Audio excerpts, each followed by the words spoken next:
Now to some breaking news we're following at 5 from the shoreline. That's where 2 teenagers have been arrested for burning down an historic theater. Yes, that fire devastated the old American Shakespeare Festival Theater, and that's where we find Channel 3 New Haven Bureau Chief Matt McFarland live with the mobile newsroom and tonight's new developments. Go ahead, Matt.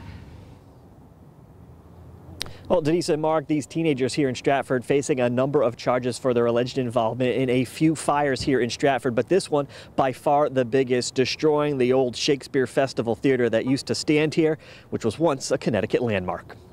Where the old American Shakespeare Festival Theater once stood is now nothing more than just graded topsoil. But this was the scene back in February, flames flying out of the historic theater. And now police have arrested 2 teens whom they say set it. Very troubling to hear that.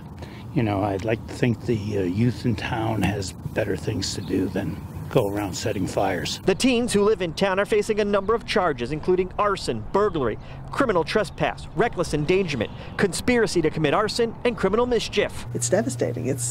I mean, when you think about it, the good thing is no one was hurt.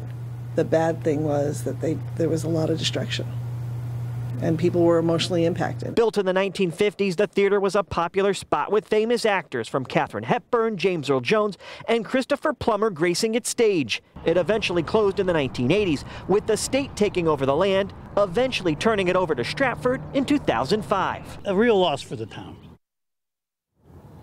Now, in a statement, Stratford's superintendent tells us, we are extremely disappointed that these young people allegedly made such poor choices and hope our youth in Connecticut learn from this experience and continue to advocate for actions that improve their communities. Now, also just heard from West Haven's fire marshal. He says there appears to be a connection between the teens here in Stratford and 2 arsons that they are investigating from February back in West Haven. We'll have more on that story coming up tonight at 6. As for the police here in Stratford, they say this investigation is ongoing and expect more arrests. We're live with the mobile newsroom in Stratford. Matt McFarland, Channel 3 Eyewitness News.